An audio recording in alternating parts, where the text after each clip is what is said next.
Township Committee of the Township of Boonton and is held pursuant to the resolution adopted at the January 6th, 2025 organization meeting of the committee, which said resolution has been mailed within the specified time to the two newspapers named in the said resolution, and a copy has been posted on the bulletin board in the municipal building and on the township website. Notice of change in meeting location from the municipal offices to the Rockaway Valley School Library, 11 Valley Road, Boonton Township, was provided to the official newspaper at least 48 hours prior to the meeting date on April 10, 2025, with a copy posted on the municipal bulletin board, the township website, and the main entrance to the municipal offices. Roll call, please, Mr. Cabana. Mr. O'Leary. Here. Mr. Indio. Here. Mr. Klinger. Here. Mr. Sanfilippo. Here. Mr. Holman. Here. Quorum established. Thank you. Please rise for the flag salute. I pledge allegiance to the flag of the United States of America and to the republic for which it stands, one nation, under God, indivisible, with liberty and justice for all. I'm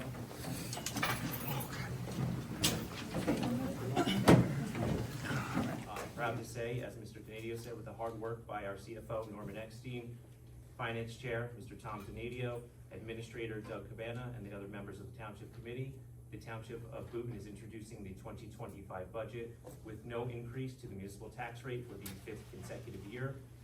Some notes for you to take, as state statute requires. The Township 2025 budget was reviewed by local government services, and they requested no follow-up for us. They didn't request any additional information or any follow-up. It means a very clean budget going in. And then the town, as this year, as last year, the town is incurring no debt for capital projects on public works, fire, and police. The budget does include a $1 million plus pay down on the debt for the renovation in addition to the municipal building and police headquarters. And just a final note, our tax rate remains one of the lowest in Morris County. We are number 12 out of 39 towns in Morris County. So we're right up there at the top. Some of the towns you'll see above us are much larger towns with much higher ratables than we have here in this town. So thank you to everyone involved again. Okay. Anyone wishing to be heard should come up, stand up, state your name and address for the record. This is a hearing for public comment and public comment only. All speakers are limited to a 4-minute comment period. I will recognize one speaker at a time as nearly as I can. In order to avoid redundancy, I'm going to take all comments, and if questions are posed, we'll jot them down and provide answers to any questions after all comments have been made. Where necessary, I will refer them to the other members of the Township Committee or our team here, including Mr. Norman Eckstein and Andy Pascal from our Auditor's Office. Comments should be confined solely to the municipal budget before us. School or county matters are not proper subject of this hearing and cannot be discussed or answered tonight. I now declare the hearing open for public comment on the municipal budget. Mr. Moran, please. All right, thanks. And I mean, first of all, thanks to all of you for what you do. I mean, we're all neighbors here. I know I ask a lot of pointed questions, but the first question is, can you guys be a little more transparent? Like PowerPoint presentations I see in the other towns might answer some of the questions that I'm about to ask where the other neighbors are. So that's it. Just please be a little more transparent. Understood, and the short answer is yes. Frankly, there's never been this much interest in our budget. Yeah, and I'm not here, not playing gotcha. I'm not trying to, so that's that. On the surplus itself, and again, this might be my not understanding, it appears as if our percentage of surplus is twice of our neighboring towns. So it looks like we have a lot of money. Tom, you kind of addressed some of that. Am I off base that we have this extra money, or?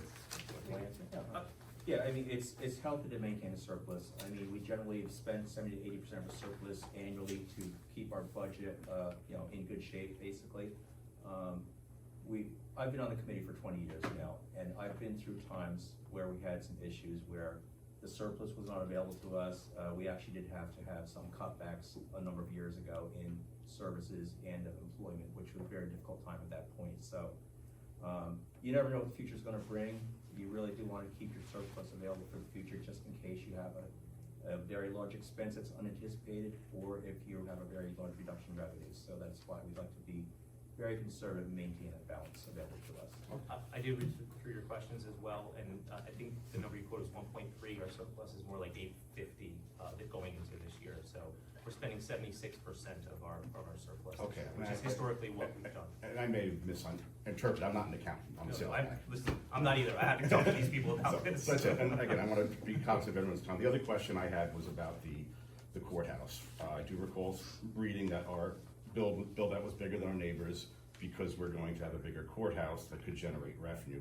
I don't know if I misunderstood that or not, but I'd be interested to learn how that all is gonna work, and will that pay for itself, or? So, I mean, the only comment I have on that is that we're not building a courthouse per se, we're building a public meeting room just like we have today. Mhm.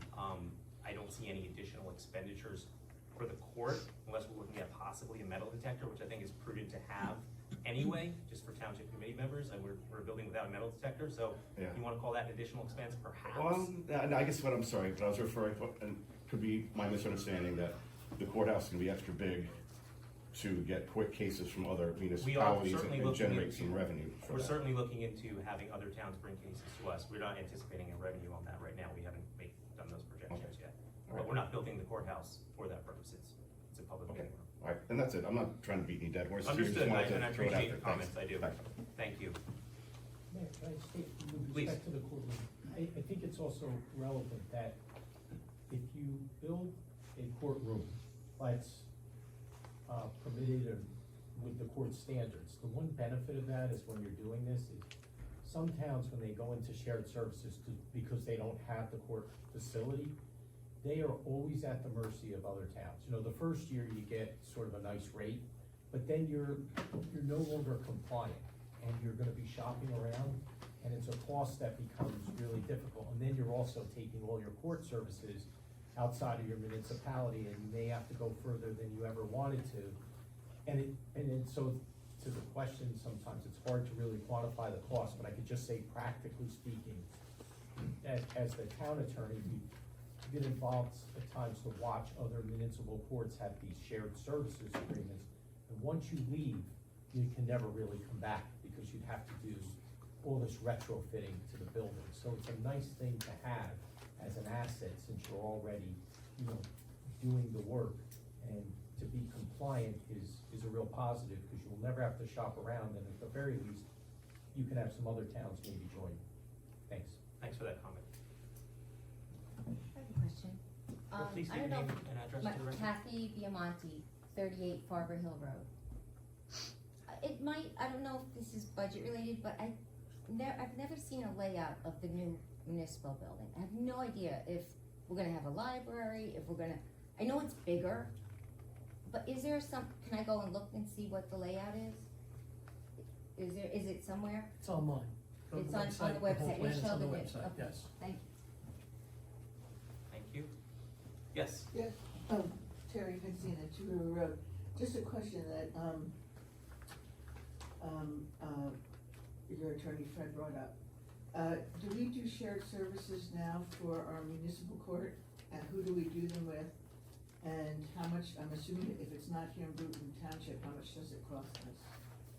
you have numbers on the court So cost? the answer is we don't do share services, but fortunate for Boonton Township, we have like 3 part-time employees. We have a court administrator, our prosecutor, and our judge. They're all part-time employees for Boonton Township.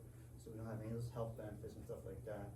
And when the court, as Fred could vouch, is not supposed to be a revenue generating business by law, not supposed to be revenue generating per se. So I could provide the numbers of our court salaries right now. Are you looking for court salaries? No. Yeah, the only thing, I was just curious, if we're in-house now for the municipal In-house. court or? We are. Okay. Yes, we are. All right, thank you. You got any I other? don't- Yeah. Thank you, Ms. Cynthia. Yes. I just had a quickie. Rich Casamento, 359 Pablo Road. Before, when you talked about the courthouse, you called it a meeting room. Does that mean it's usable generally for like Boonton Township clubs or something like So we're gonna have a that? couple meeting rooms in the building, and certainly they will be available for clubs. So you could like sign up? The Garden Club uses one of our meeting rooms now, and the Historical Society can certainly use it, and clubs can certainly use it. Okay, great. Okay, thank you. I have something to say. Okay. Name and address for the record, please. I'm Ashley Sullivan. I live at 529 Powerville Road. I just want to express my sincere thanks and appreciation to the Township Committee for the efforts in preparing this year's budget. I know it seems like there's a lot of negativity surrounding it, but I've lived in this town my entire life. I have young children who don't even take the services of the school, so our tax dollars are being used there. I'm really happy to see that the budget was accomplished without an increase to my tax rate. My property value has continued to rise significantly, and Boonton Township is really a good place to be raising the family. I want to also say thank you to the administration for the hard work and dedication, not in only delivering a responsible budget, but also moving forward with the renovations to the municipal building and the police headquarters. I think that it's something that is really going to make our town thrive. So I'm looking forward to continuing to live here and raise my family here. That's all. Thank you, Ms. Sullivan, appreciate that. Yes, Ray Menard, I live at 38 Birchwood Lane, and again, I'll second your remarks in that I thank you very much for the budget that has maintained a sort of a flat level for our ratables and our payments on our property taxes. My question goes to sheet 10 of the current fund anticipated revenues. I don't know if that corresponds to what you have. This is what came off my computer. And it's miscellaneous revenues, section G. And I noticed that the 2024 anticipated revenue and the 2025 anticipated revenue are fairly, stable in how they go across. But in the far right column, the realized cash in a couple of places seems to be way beyond what was anticipated. So I wanted to ask you about that. For example, the cannabis wholesale tax is listed as $700,000 anticipated for this year and last year, but the revenue realized was $1,764,000 plus. And I guess my big question is, that's great that it's so far over the previous year's anticipated revenue, but then if that's the case, why is not this year's revenue what that larger number is? please. So I did a little basic lesson or introduction to municipal budgeting in New Jersey.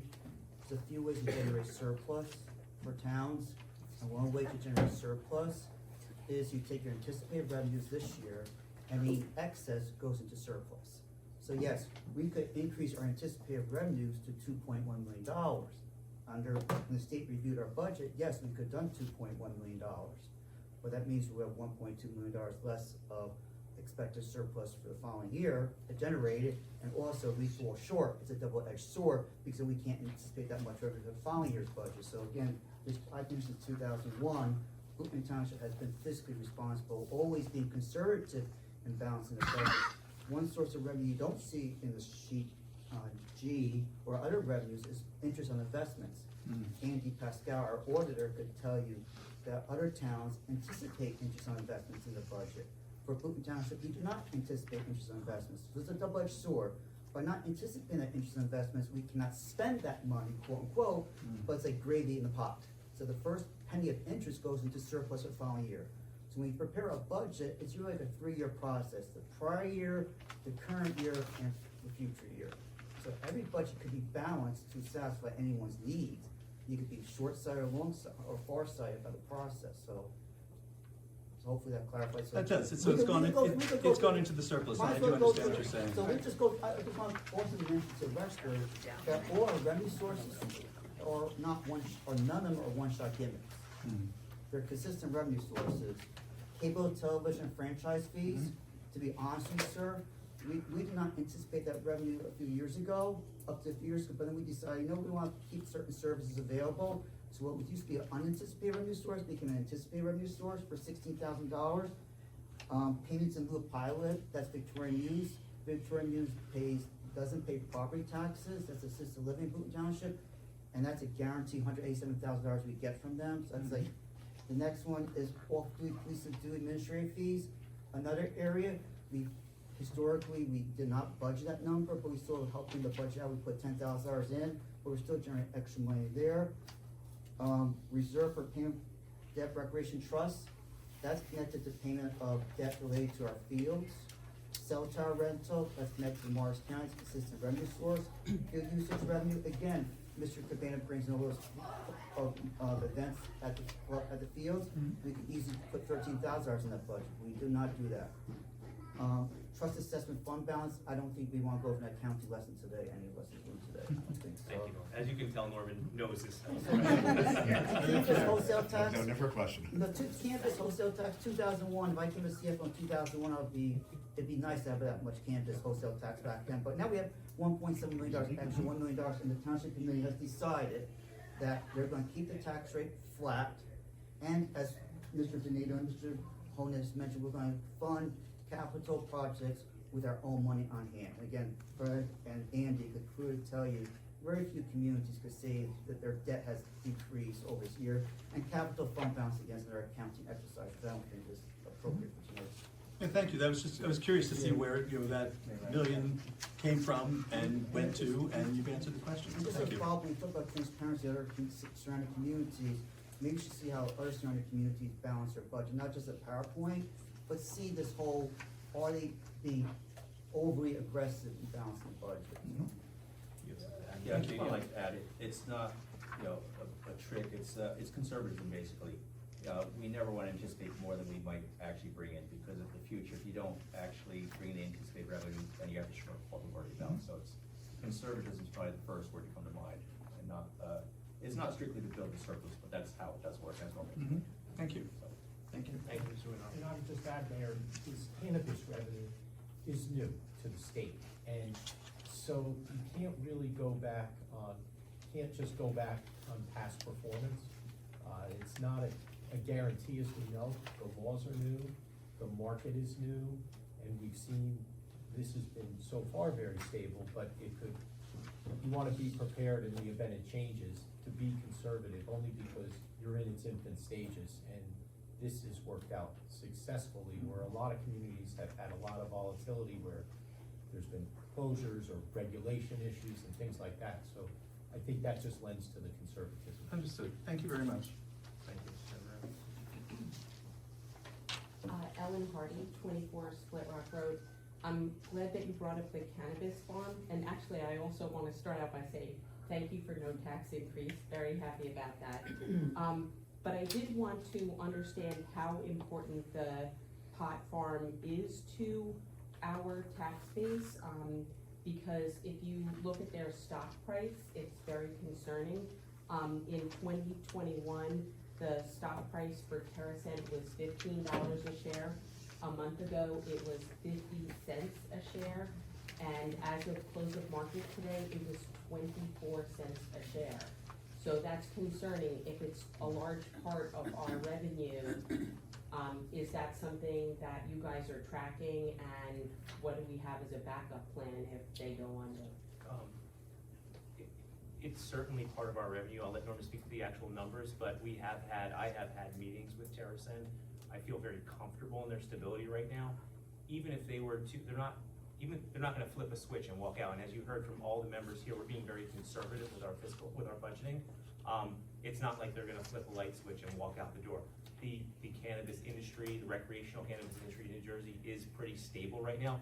Sure, it peaked and then it kind of flattens out, of course, because it's new and shiny, right? And then it kind of flattens out. So I don't have a concern at this moment regarding their stock price. I am not tracking their stock price. I have had meetings with them, and I'm very comfortable that they're gonna be here for some time. And what percent of our tax revenue are they? Property tax, not that much, I don't say that much. Arc Electronics is a bigger taxpayer. There's other bigger property assessments in Boonton Township.